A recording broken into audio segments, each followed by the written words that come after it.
Kumusta ang linggo mo, kaibigan? Alam mo, sa culture natin, likas sa atin yung pagiging masipag.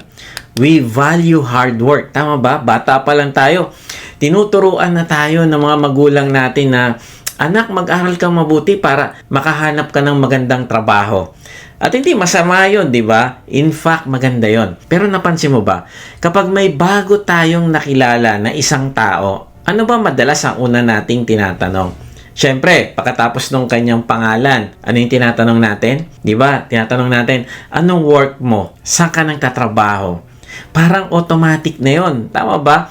It seems harmless, pero sa totoo lang, it reveals something about how we view ourselves and others. Parang may invisible na price tag tayong nakakabit sa noo natin. Nakabase yon sa kung ano ang na-achieve natin. Kapag sinabi mong doktor ako, o engineer ako, o manager ako, may certain level of respect. Pero, kapag sinabi mo, tambay muna ako ngayon eh. O kaya naman, yung trabaho mo sa tingin ng lipunan, mababa. Tuloy, parang pati ikaw, bumababa na rin ang tingin mo sa iyong sarili. Nakatira tayo sa mundo na kung saan pinaniniwalaan na you are what you achieve. Kung anong output mo, yun ang value mo. Kaya naman, magsisimula tayo ng bagong series ngayon na ang tawag ay Modern Idols. Kapag narinig natin ang salitang idol, ano naiisip natin? Nako, naisip natin yung mga estatwang kahoy, mga rebulto na niluluhuran ng mga tao. Sinasabi natin, nako Kuya Mike, hindi naman ako sumasamba sa kahoy o bato, so safe ako dyan. Pero alam mo kaibigan, ang idolatry ngayon sa modern world ay hindi halata. Kasi hindi mo kailangan lumuhod sa harap ng rebulto para maging idolater. Ang idol kasi ay ang kahit anong bagay na pinapalit mo sa Diyos para maging source ng iyong significance, source ng iyong security, at source ng iyong joy. Ang idol ay anumang bagay na pinapalit natin sa puso natin na kung saan ang Diyos dapat ang nagpupuno doon. At ngayong week, ang topic natin ay isa sa pinakamalakas at pinaka-common na idol sa panahon natin ngayon. Lalo na sa mga young professionals, sa mga breadwinners, businessman, at kahit pa sa mga estudyante. Ang title ng message natin today is The Idol of Achievement. Ano ba itong idol of achievement? The idol of achievement is the belief that your worth as a human being is determined by your success, your performance, and your accomplishments. Ito yung paniniwala na I am worthy because I perform. Ito yung boses na bumubulong sa'yo sa gabi na kulang pa, hindi ka pa enough. Hanggat hindi ka napopromote, hanggat hindi mo nabibili yung coaching yon, hanggat hindi ka top honor, kulang pa. Wala kang sinabi, mahina ka talaga. Alam mo, nakakapagod ang ganitong buhay, di ba? Kaya kaibigan, tapusin mo ang message na ito kasi ito ang magpapalaya sa iyo sa pressure na maaaring dinadala mo sa mahabang panahon. Ang mensaheng ito hindi lang babaguhin ng pananaw mo sa trabaho, kundi babaguhin ito mismo kung paano mo tinitignan ang sarili mo sa harap ng Diyos.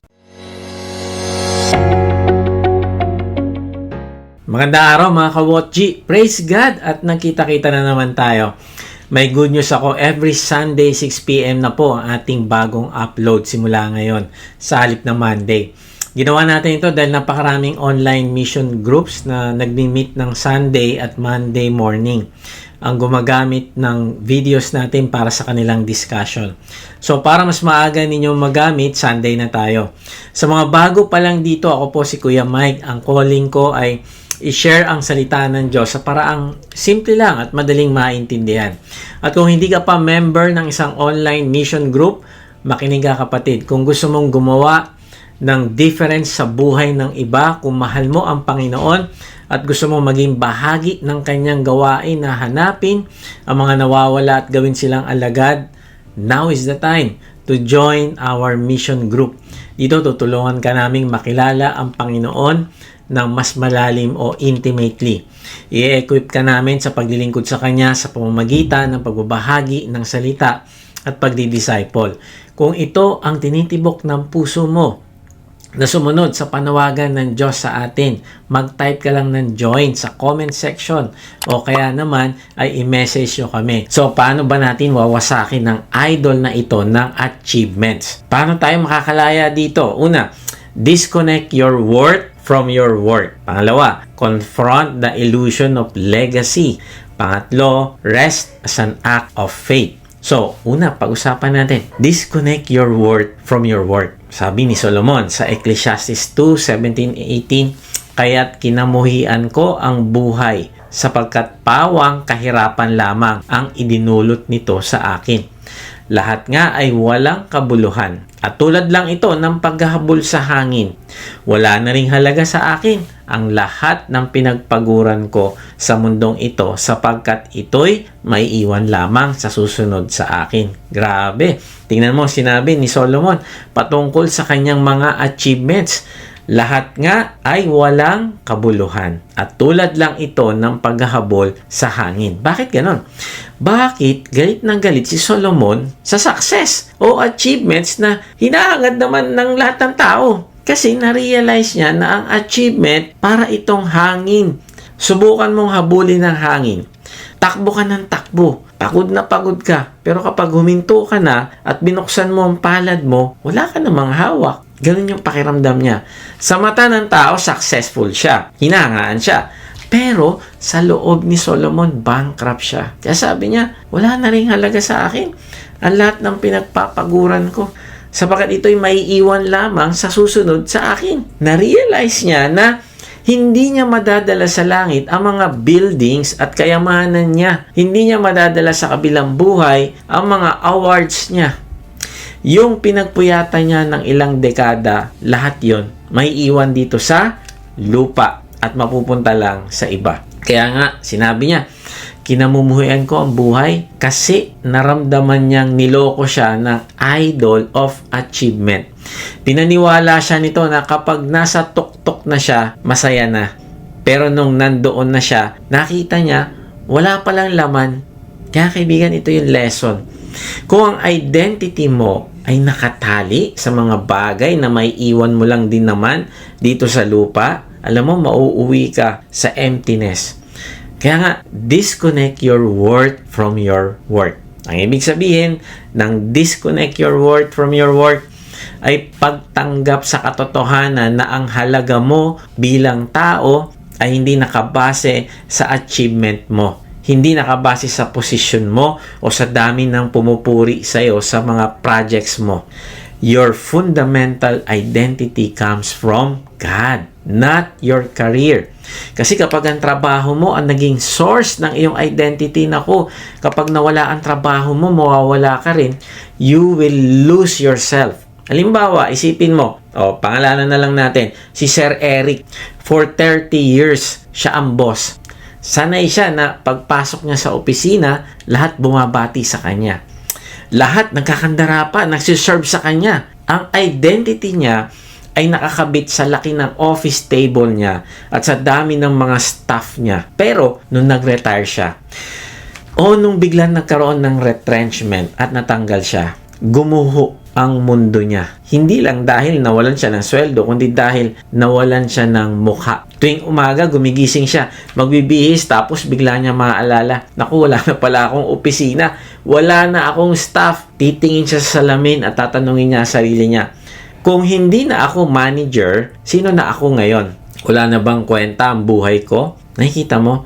He did not just lose a job, he lost his soul. Kasi ang foundation ng pagkatao niya ay nakapatong sa isang bagay na pwedeng bawiin ng kumpanya, pwedeng bawiin ng anumang sitwasyon, sakuna, anumang oras. Ganito ang nangyayari sa isang tao na yung kanyang halaga o worth ay nasa kanyang achievements. Kaibigan, ang achievement para yang tubig alat. The more you drink, the thirstier you get.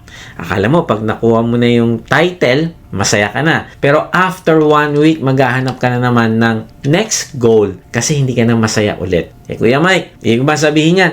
Bawal na mag-ambisyon? Masama bang galingan ng pagtatrabaho? Should I stop improving na? No, hindi masama ang mag-improve araw-araw. In fact, God wants us to be excellent. We are called to grow. Sabi nga sa 2 Peter 3:18, we must grow in grace and knowledge. At sa Colossians 3:23, whatever we do, we work heartily for the Lord.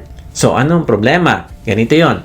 Ang nagiging tubig alat o salt water ay hindi naman kasi yung improvement na gagawin mo, kundi yung tubig alat na sinasabi ko ay yung paglagay mo ng pagtitiwala na sa achievement mo manggagaling ang iyong worth at happiness. Imagine mo ito, may dalawang tao, si Juan, tawagin nating healthy worship. Nag-i-improve siya dahil masaya siya sa ginagawa niya at gusto niyang i-honor si Lord sa buhay niya. Nag-aaral siya, tinitrain niya yung kanyang sarili, nagtatrabaho siya ng buong sikap, pero kahit na mabigo siya, hindi masisira ang kanyang identity. Nakakatulog siya ng mahimbing. Ang mindset kasi niya, I am already loved by God, so I will do my best to thank Him. Yun ang healthy worship. Sa kabilang banda, nandyan si Pedro. Tawagin na lang nating the idol of achievement ito. Nag-i-improve din siya, pero ang motivation niya ay takot. Takot siya maging failure. Feeling niya kapag hindi siya gumaling, kapag hindi siya ang number one, kapag hindi siya ang napansin ng boss, walang kwenta ang buhay niya. Kapag nag-fail siya, devastated siya agad. Wasak na siya. Ang mindset niya, I need to be the best so that I can feel good about myself. Yun ang idol of achievement. Nakikita mo yung difference? Bakit siya parang tubig alat? Kasi kung ang kaluluwa mo ay uhaw sa validation at uhaw sa pagmamahal ng ibang tao, tapos iinom ka sa cup of achievement, ang mangyayari sa halip na masatisfy ka, lalo ka lang mauuhaw. Kapag na-promote ka na, masaya ka, siguro mga 1 week, tapos mag-worry ka na. Paano kung mawala yung promotion na ito? Paano yung next promotion? Makukuha ko ba ulit? Naku, baka maunahan ako. Nauuhaw ka ulit. At ang danger, para yan drugs na kailangan mo pa ulit ng panibagong promotion para maramdaman mo yung tama o high ng emotion. Kapag nakaka-receive ka ng recognition, ilang sandali lang, hahanap ka na naman ulit ng bagong achievement kasi buwababa na yung tama eh. Gusto mo, ma-high ka ulit. Bakit ba natin ginagawa ito? Bakit tayo uhaw na uhaw sa achievement? Maraming dahilan, pero isa dito ay marami sa atin ang lumaki na kulang sa affirmation. Maraming kabataan ang lumaki na hindi naramdaman yung pagmamahal ng magulang. O kaya, nawalan sila ng sense of belonging. O kaya naman, nawalan ng confidence na kaya nilang harapin ng buhay. Kaya, dala-dala natin yung kakulangan na yun sa trabaho. Kahit saan, kahit sa pamilya natin, dala-dala rin natin yun. Pati na rin sa ministry. At dahil dito, naisip natin na, nako, kailangan ko yung awards. Makaroon ako ng awards, promotions, recognition. Pupunuin ko yung puso ko para ako ay makaramdam ako ng satisfaction. Kaibigan, alalahanin mo ito. Our worth is not our work. Our worth is who we are in Christ. Mahal tayo at mahalaga sa Diyos. Para hindi mo makalimutan, tandaan mo yung salitang loved. L-O-V-E-D. U-R-L, loved by God.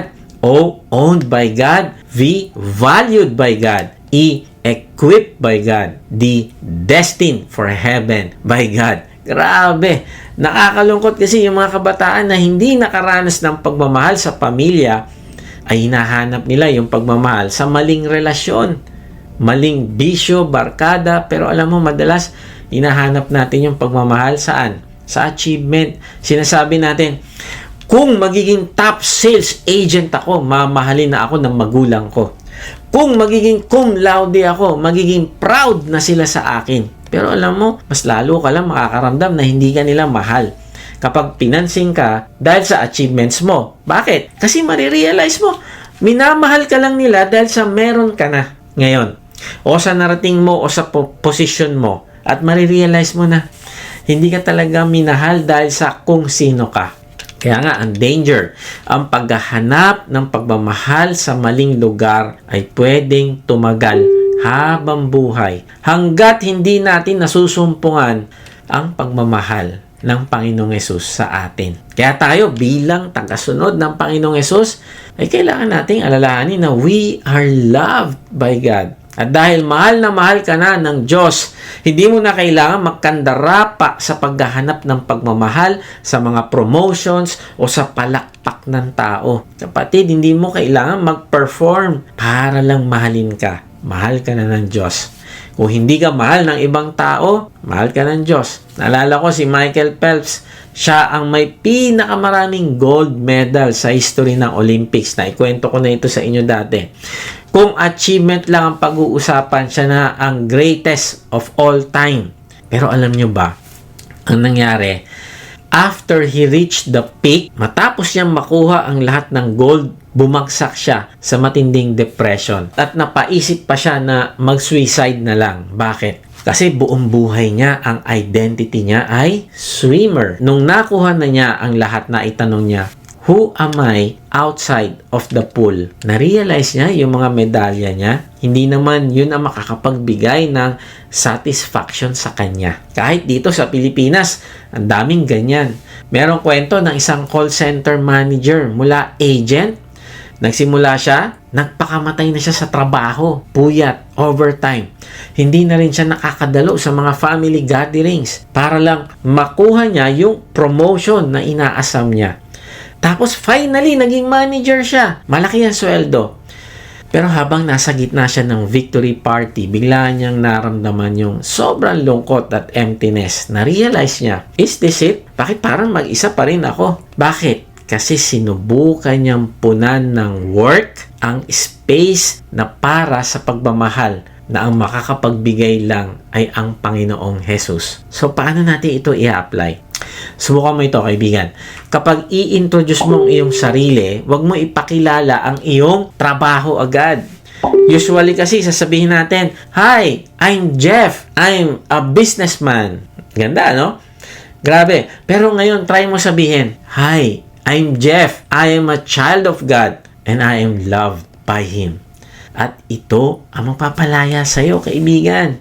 Sabi ni Tim Keller, if you make work your identity, success will go to your head and failure will go to your heart. Grabe. Delikado pareho. Pero kung ang identity mo ay I am loved by God, success goes to His glory and failure goes to His grace. Kaya nga, you are safe, kaibigan. Kapag hinahanap mo ang identity mo sa Diyos. Kaya ang tanong ko sa'yo, kung tatanggalin ba ang trabaho mo bukas, kung mawawala ang business mo, kung babagsak ka sa exam, sino ka pa rin ba? Can you still say, I am valued, I am loved, I am enough because of Christ? So, paano ba natin wawasakin yung idol na ito ng achievements? Paano tayo makakalaya dito? Una, disconnect your worth from your work. Pangalawa, confront the illusion of legacy. Alam mo, likas sa ating mga Pilipino yung pagiging sentimental. Mahilig tayo sa pamana o legacy. Nagtatrabaho tayo ng matindi, hindi lang para sa ating sarili, kundi gusto din natin na may maiiwan tayo sa ating mga mahal sa buhay. Wala namang masama doon. Sinasabi natin, para ito sa mga anak ko o gusto ko maalala ako ng mga tao na nagtayo ako nito. Sa madaling salita, gusto natin na ang ating pangalan ay maalala ng matagal. Nako, yun yung masama doon. Now, bakit siya masama? Kasi ang gusto mo, ang maitaas sa buhay mo ay yung sarili mo, hindi ang Diyos. Kaya nga, tingnan mo, basahin natin yung kinakatakutan ni Solomon doon din sa same chapter, Ecclesiastes 2:18-19. Sabi diyan, wala na ring halaga sa akin ang lahat ng pinagpaguran ko sa mundong ito, sapagkat ito'y maiiwan lamang sa susunod sa akin. At sino ang nakakatiyak kung siya'y marunong o mangmang? Gayunman, siya pa rin ang magmamana sa lahat ng mga pinagpaguran ko at ginamitan ng karunungan sa mundong ito. Ito may walang kabuluhan. Ang sakit nito, mga kapatid. Ito yung tinatawag nating the illusion of legacy. Ano ba ibig sabihin nito? The illusion of legacy is the false belief that we can control the future of what we build. Ito yung akala natin na dahil pinaghirapan natin ang business na yan, o trabaho na yan, o ministry na yan, o ang savings na yan, kaya nating siguraduhin na aalagaan yan ng susunod sa atin o makokontrol natin yung mangyayari dyan. Pero ang totoo, control is an illusion. Kaya nga, nag-alala si Solomon. Sa verse 19, sabi niya, sino ang makakaalam kung siya'y matalino o hangal? Nag-worry siya na baka yung magmamana ng kaharian niya ay lustayin lang ang pinaghirapan niya. So, tingnan natin kung ano nangyari sa kanyang anak. Yung anak niyang si Rehoboam ang pumalit sa kanya bilang hari. Si Solomon naman ay nagugol ng 40 years na itayo ang kaharian nila, panatilihin ng peace, panatilihin ng wealth at wisdom. Pero si Rehoboam, nako, because of pride and foolishness, nakinig siya sa mga maling barkada sa halip na sa mga elders. Kaya sa loob lamang ng 3 araw, grabe, nawasak niya ang kaharian. Nahati ang kingdom at humiwalay ang 10 tribes. Imaginin mo yon. 40 years na pinaghirapan ni Solomon, pero sa isang iglap ay nawasak lang sa isang foolish na desisyon. Kaya tama si Solomon. Di ko alam kung yung magmamana ba sa akin mga naipundar, merong karunungan. Kaya sabi ni Solomon, walang kwenta. Kahit gaano pa karami yung aking naipon, kahit gaano pa karami yung aking legacy. Nakakapanghinayang. You sacrifice your health, your time with God, your relationships, just to build an empire, tapos ibibigay mo lang sa taong hindi naman naghirap para doon. At pwedeng sa isang iglap, mawala ang lahat. Alam mo, naalala ko si Alfred Nobel. Siya ang nag-imbento ng dynamite. Yumaman siya ng gusto dahil dito. Isang araw, nagkamali yung isang dyaryo sa France. Kasi namatay yung kapatid ni Alfred. Pero akala nung dyaryo, yung newspaper, si Alfred ang namatay. So, they published his obituary. Now, ano nakalagay doon? Binasa ni Alfred Nobel ang sarili niyang obituary sa dyaryo. Nanlumo siya. Ang title kasi ng article, eto, The Merchant of Death is Dead. Grabe, no? Sinabi doon sa dyaryo na yumaman siya dahil sa paghahanap ng paraan para pumatay na mas maraming tao na mas mabilis. Grabe, imagine mo yun. Kung totoong namatay pala siya nung araw na iyon, ito ang may iwan niya legacy, na siya ay negosyante ng kamatayan. Alam mo, nanginig si Alfred sa takot at hiya. Sabi niya sa sarili, ganito ba ako maaalala ng tao na yumaman ako dahil sa pagpatay? At dahil sa kagustuhan niyang baguhin ng kwento ng buhay niya, binago niya ang kanyang will, huhuling habilin. Iniwan niya ang halos lahat ng kanyang kayamanan para pondohan ang tinatawag nating Nobel Prize. Para sa mga hindi nakakaalam, ang Nobel Prize ang tinuturing na highest honor na pwedeng matanggap ng isang tao sa buong mundo. Hanggang ngayon, meron yan. Hindi lang ito basta trophy. Binibigay ito sa mga taong may pinakamalaking naitulong sa sangkatauhan. Mga nakatuklas ng gamot sa sakit, mga magagaling na writers, at ang pinakasikat sa lahat, ang Nobel Peace Prize. Para saan to? Para sa mga taong nagtataguyod ng kapayapaan. Tingnan nyo, ang ginawa niya, mula sa pagiging negosyante ng kamatayan, gusto niya maalala bilang tagapag-promote ng kapayapaan at karunungan. Kaya kaibigan, napaka-importanteng itanong ito sa sarili natin. Anong legacy ang sinusubukan mong iwan? Kapag dumating na ang araw na wala ka na sa mundong ito, ano ang sasabihin ng mga tao tungkol sa iyo? Ano ang sasabihin ng asawa mo? Ano sasabihin ng mga anak mo? Ano sasabihin ng boss mo? Ano sasabihin ng mga katrabaho mo? Ano sasabihin ng mga close sa'yo, mga mahal mo sa buhay, o ng mga D-group member mo, o mga kasama mo sa D-group? Ano ang headline ng obituary mo? Sasabihin ba nila, si Brother Gary, sobrang yaman yan, successful business owner yan. Kaya lang, napabayaan yung kanyang pamilya at ang kanyang mga anak, hindi siya kilala. O sasabihin nila, wala siya masyadong pera, hindi siya sikat, pero dahil sa kanya, nakilala ko si Lord. Dahil sa kanya, natuto akong magpatawad. Dahil sa kanya, nakita ko kung paano magmahal ng Diyos. Kapatid, para kanino ka ba talaga nagpapakahirap? Nagiiwan ka ba ng kayamanan bilang pamana na pwedeng maubos o nagiiwan ka ng pamana ng pananampalataya sa iyong pamilya na maipapasa din nila sa mga susunod na henerasyon? Kaya nga habang humihinga ka pa, may chance ka pang baguhin ang sagot dyan. You can stop building for your ego and start building for God's glory. Alam mo, na-realize ko, the most important legacy we can give to our children is not money, not a house and lot, at hindi din magandang apelyido. It is God. Siya ang pinakamataas, pinakamaganda, pinakamabuti, pinaka-best na pwede nating ipamana sa ating mga anak. Bakit? Even if they gain the whole world, makuha na nila lahat ng yaman at titulo, pero wala naman si Lord sa buhay nila, ay empty pa rin sila. They are spiritually poor. Pero even if they have nothing, kahit simple lang ang buhay nila, but they have God, they have everything. Bakit? What makes God the ultimate legacy? Simple lang, ang logic nito. Kung may relasyon sila sa Diyos, ay kikilalanin nila ang Diyos. At habang nakikilala nila ang Diyos, ay lumalago ang pagmamahal nila sa Diyos. At kapag mahal nila ang Diyos, ay susunod sila sa Kanya. At kapag sumusunod sila sa Diyos, ay hindi sila gagawa ng mga desisyon na wawasak sa buhay nila. In the end, sila rin ang mabibless at magiging blessing din sila sa iba. Sabi nga sa Psalms 103:17-18, ngunit ang pag-ibig ng Panginoon ay walang hanggan sa mga may takot sa Kanya, sa mga tumutupad ng Kanyang kasunduan, at sa mga sumusunod sa Kanyang mga utos. At ang Kanyang katuwirang ginagawa ay magpapatuloy sa kanilang mga angkan. Wow!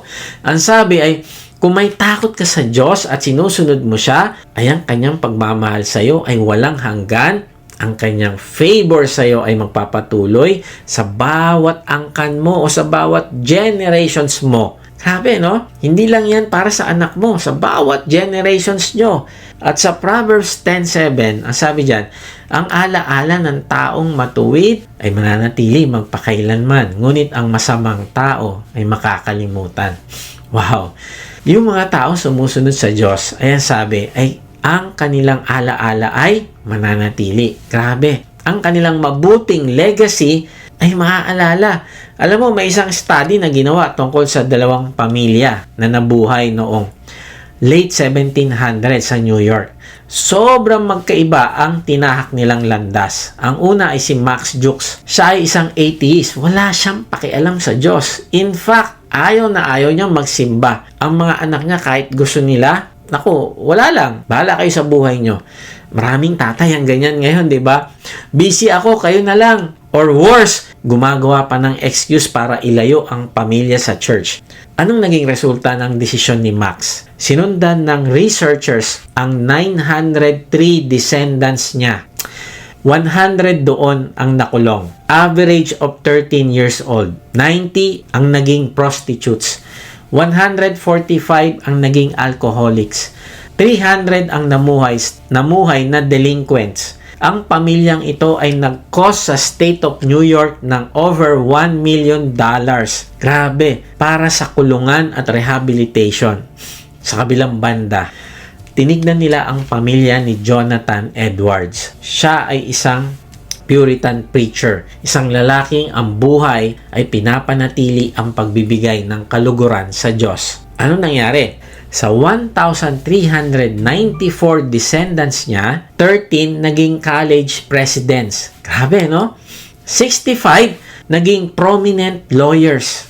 90 naging physicians, mga doktor. 86 naging state senators. Grabe, 3 congressman at isang vice president ng Amerika o USA. At higit sa lahat, 200 ang naging ministers of the gospel. Sabi ng report, ang pamilyang ito ay hindi nag-cost kahit isang sentimo sa gobyerno dahil sa krimen o kahit ano pang dahilan. Instead, they enrich society.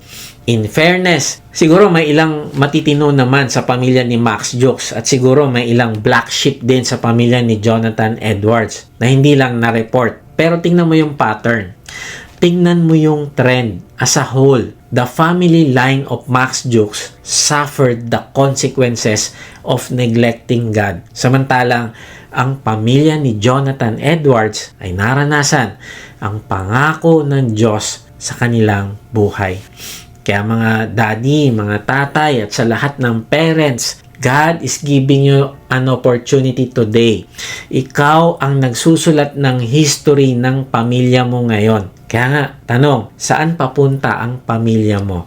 Sa direction ba ni Max Jukes o ni Jonathan Edwards? Ang prayer ko ay piliin mo si Jonathan Edwards. Not necessarily para maging senador o presidente yung anak mo, kundi para maging mga anak sila ng Diyos na magiging blessing sa mundong ito.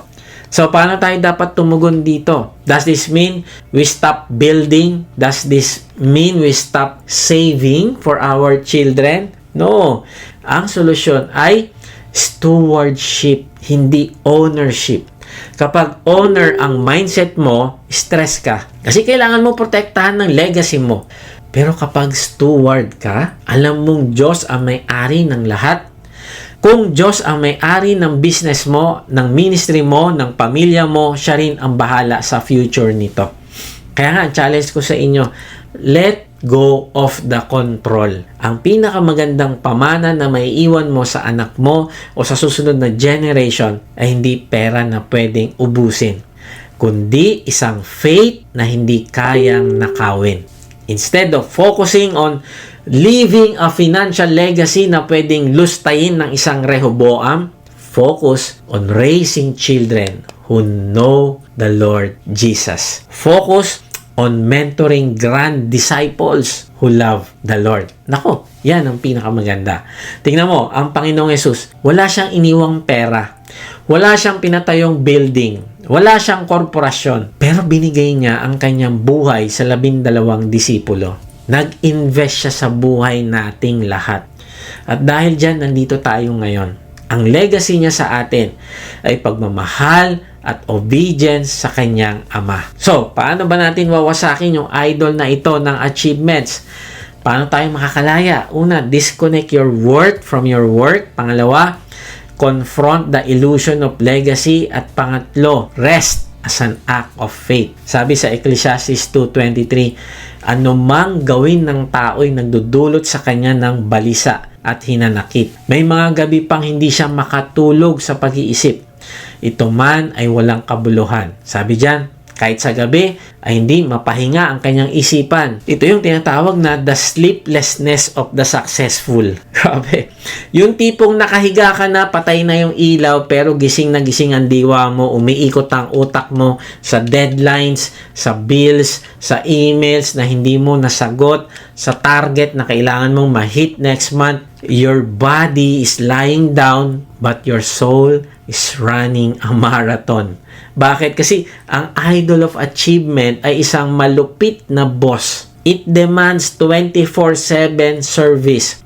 Sinasabi nito sa'yo, if you stop working, you will lose everything. If you sleep, mapag-iiwanan ka. So, paano natin lalabanan ito? Siyempre, ayaw nating mapapag-iwanan. Paano tayo makakatulog ng mahimbing sa gitna ng pressure? Ito yung sagot. Rest as an act of faith. Ano ibig sabihin nito? Madalas kasi tingin natin sa pahinga, reward. Pwede mo lang gawin ng pahinga kapag tapos ka na sa lahat ng ginagawa mo. Sasabihin mo, Pastor, magpapahinga lang ako kapag tapos na lahat. Sasagutin ko muna lahat ng 50 emails na to.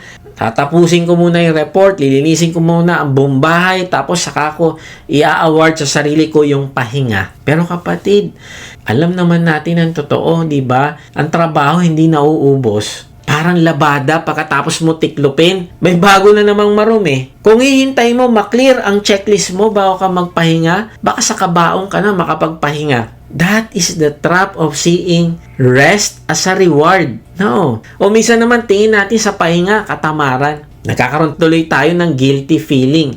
Linggo ng hapon, nakahiga ka lang, gusto mo matulog, pero sa loob-loob mo, inuusig ka ng konsensya mo, sinasabi ng isip mo, ang tamad-tamad mo, ang daming dapat gawin, nakahilata ka lang.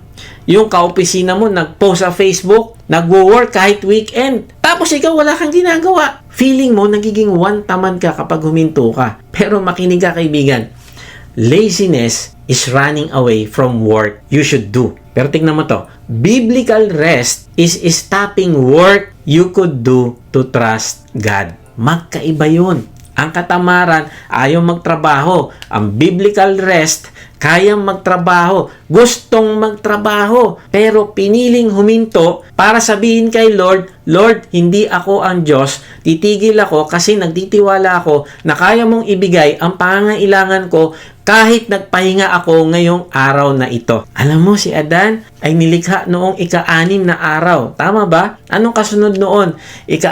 Anong kasunod noong ika-6 na araw? Siyempre, 7th day. At sa araw na yon ay nagpahinga ang Diyos.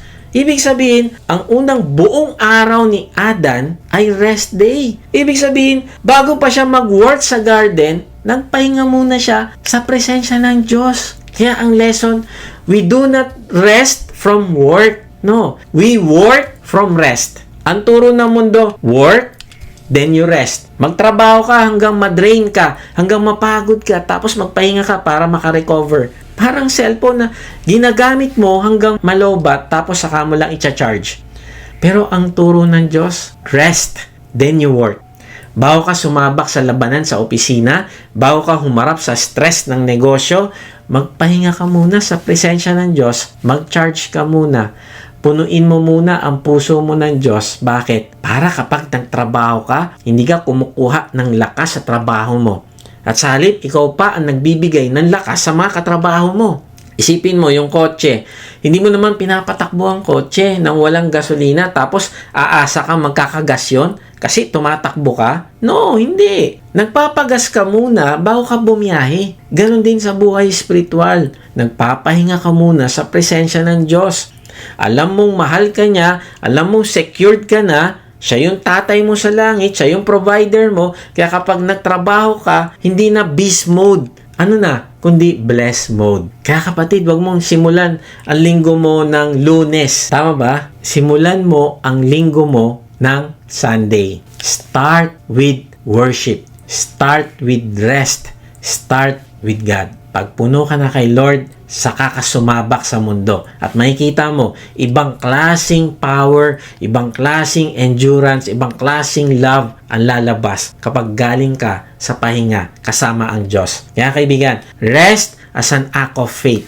Pag pinili mong magpahinga, pag pinili mong isara ang laptop mo kahit may trabaho pa, pag pinili mong hindi sumagot ng email ng Sunday dahil araw ito ng Diyos, you are making a declaration of faith. Sinasabi mo, Lord, ikaw ang Diyos at hindi ako. Naniniwala ako na ang provision ay galing sa iyo, hindi sa sipag ko. Maganda ang paliwanag ni Philip Keller. Isa siyang totoong shepherd o pastol ng tupa bago siya naging author. Sabi niya sa kanyang pag-aaral, ang mga tupa pala ay napakahirap patulugin.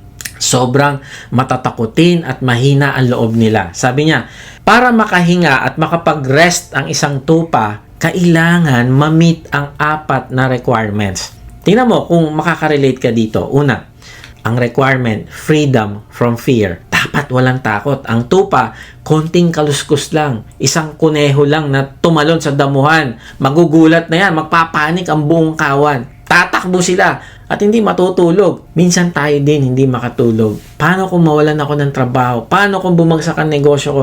Ako din, nag-iisip ako ng ganito minsan. And sinasabi ko, Lord, patawarin mo ako kasi nagkakaroon ako ng unbelief sa'yo. Hindi ako nagtitiwala sa'yo. Pero tingnan mo ito, yung mga tupa, pag nakita nila ang kanilang shepherd, nawawala yung takot nila. Pag nakita nila pa, andun yung shepherd namin. So, kumakalma sila. Kahit may kumaluskus dyan, okay lang, andyan yung shepherd. Alam mo, sinasabi din ng Diyos sa atin, narito ako, kasama mo, huwag kang matakot. Wala kang dapat ikatakot. Pangalawa, bago makatulog ang mga tupa, kailangan nila ng freedom from friction. Dapat walang nag-aaway. Hindi humihiga ang tupa kapag may away sa loob ng kawan. Kapag may rivalry, kapag may siga na nanunuwag, lahat sila nakatayo, ready to fight or defend themselves. Minsan, ganito din sa opisina natin. Hindi ka mapalagay sa trabaho kasi feeling mo may manunulot sa pwesto mo. Inggit ka sa promotion ng iba. You are always watching your back, tinitignan mo, baka mamaya may Tomb Raider sa'yo, kaya stress ka, kasi akala mo, nasa gera ka. Pero pag alam mo na ang shepherd mo ay kasama mo, mapapanatag ka. Pangatlo, ang kailangan para makatulog ang mga tupa, freedom from pest. Dapat walang nangiistorbo. Sabi ni Keller, kapag may langaw, kuto o garapata na dumadapo sa ilong ng tupa, hindi yan hihiga. Tayo din, minsan meron tayong mga little worries. Yung mga maliliit na bagay na paulit-ulit bumubulong sa isip natin. Nalak ko ba yung pinto? Galit kaya si boss sa email ko? Bakit ganon? Tingin niya sa akin.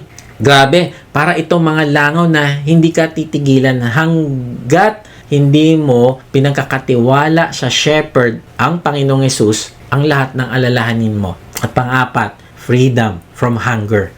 Dapat ang isang tupa busog. A hungry sheep never lies down. Laging nakatayo yan. Naghahanap ng damo. Restless sila pag gutom.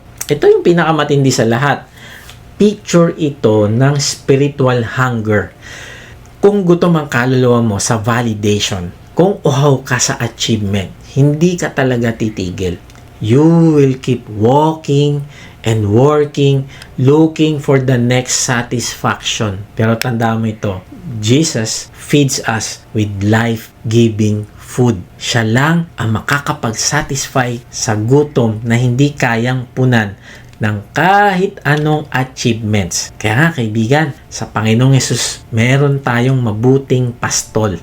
Siya ang magtataboy ng takot mo, siya ang magbibigay ng peace, siya ang papatay sa mga worries mo, at siya ang magpapakain sa gutom mong puso. Tingnan mo, sabi sa Psalms 23:1-2, si Yahweh ang aking, pastol. Hindi ako magkukulang. Pinapahimlay niya ako sa luntiang pastulan at inaakay niya sa tahimik na batisan.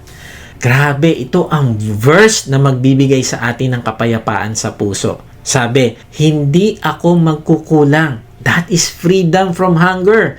Then sabi pa, pinapahimlay niya ako. That is freedom from fear and friction. Di ba? Parang yung mga tupa. Tapos sabi pa, sa tahimik na batisan. That is freedom from pest. Freedom from worries. Wow! Kapag ang Panginoong Hesus ang pastol mo, hindi mo kailangan maghabol. Hindi mo kailangan magpanik. You can lie down. You can sleep. You can rest. Because your shepherd is watching over you. Kaibigan, simulan mo magkaroon ng digital curfew. Ano ibig sabihin? 1 hour before bed, turn off your phone. Disconnect mo yan para makareconnect ka sa Diyos. Sabi sa verse 23 kanina, doon kay Solomon, may mga gabi pang hindi siya makatulog sa pag-iisip. Kasi naman, bago matulog, scroll pa tayo ng scroll ng achievements ng ibang tao sa social media. Kaya naiinggit tuloy tayo. Kaya nade-depress tayo. Baba mo muna yan, kaibigan. Read your Bible. Pray. Hayaan mo ang huling boses na maririnig mo bago ka makatulog ay ang Diyos. Kaibigan, God loves you too much to let you burn out. Ang utos niya na magpahinga ka ay hindi para itali ka, kundi para protektahan ka. Kaya ngayong gabi, bago ka matulog, subukan mo sabihin ito sa prayer mo.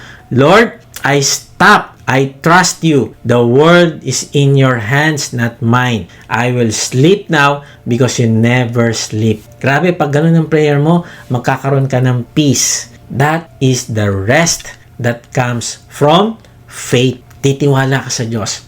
Kaibigan, ipikit mo ang mata mo sandali. Tingnan mo ang puso mo. Alin sa apat na ito ang pumipigil sa'yo para mag-rest o magpahinga sa Panginoon ngayon? Takot ka ba sa future? Pagod ka na ba sa pakikipagkumpetensya at inggitan? Naiirata ka ba sa dami ng iniisip mong problema? O gutom na gutom ka sa pagmamahal at validation ng iba? Kaibigan, lumapit ka sa shepherd ngayon. Sabihin mo, Lord, patahimikin mo ang puso ko. I cannot rest without you. Panginoong Hesus, kailangan po kita. Inaamin ko po na ako'y makasalanan. Patawarin niyo po ako. Nananampalataya po ako na ikaw ang nagbayad ng lahat kong kasalanan sa krus. Ngayon nga ay binubuksan ko na ang aking puso Pumasok at manahan sa akin. Tinatanggap kita bilang aking Panginoon at tagapagligtas. Simula ngayon ay tatalikdan ko na ang aking kasalanan. Tulungan mo po ako na lumago sa aking pagmamahal sa iyo. Amen. Kung tinanggap mo si Jesus sa iyong puso, comment, accept para may pag-pray namin ang iyong spiritual growth. Kung na-bless ka, please subscribe at i-share ito sa mga nangangailangan ng pag-asa. Para naman sa gustong mas makilala pa ang Diyos, comment, join para makasali sa ating mission group. Salamat sa ating mga supporters. Kung nais mong maging financial partner sa pagpapalaganap ng salita ng Diyos, nasa description ang giving link o mag-comment ka lang ng partner at isisend namin ito sa iyo. So, paano ba natin wawasakin ang idol na ito ng achievements? Una, disconnect your worth from your work. Tandaan mo ito, kaibigan. Ang trabaho mo, ginagawa mo lang. Pero hindi yan ang pagkatao mo. You are loved by God bago ka pa magkaroon ng trabaho. At mamahalin ka pa rin niya kahit mawala ang trabaho na yan. Pangalawa, confront the illusion of legacy. Tanggapin mo na hindi mo kontrolado ang bukas. Ang yaman na pinaghirapan ni Solomon nawala lang din. Ang pangalan na binuo ni Alfred Nobel, muntik na maging merchant of debt. Kaya imbis na mag-build tayo ng empire na guguho, mag-build tayo ng pamilyang may takot sa Diyos. Tulad ng ginawa ni Jonathan Edwards. Let's invest in a legacy that lasts for eternity. Ano yun? Yung relationship natin sa Diyos at yung discipleship natin sa ating pamilya. At panghuli, rest as an act of faith. Ang pahinga ay hindi katamaran. Ito ay pagtitiwala na kaya nating matulog sa gitna ng bagyo tulad ng Panginoong Hesus noong natutulog siya sa isang bangka sa gitna ng bagyo. Bakit? Dahil alam niyang hawak ng kanyang ama ang bangka. At iniimbitahan niya din tayo ngayon ng Panginoong Hesus. Sabi niya sa Matthew 11:28, lumapit kayo sa akin, kayong lahat na nahihirapan at lubhang nabibigatan sa inyong pasanin at kayo'y bibigyan ko ng kapahingahan. Sabi niya, I will give you rest. Hindi niya sinabing magtrabaho kayo para sa akin. No. Sabi niya, lumapit kayo sa akin. Ako magbibigay sa inyo ng rest. Kasi sa krus, ginawa na ng Panginoong Hesus ang ultimate work. Sabi niya, it is finished. Tinapos na niya ang pangailangan mo. Patunayan ang sarili mo. You don't have to save yourself anymore. You don't have to earn your worth anymore. Binayaran niya na yan ng dugo niya. God bless.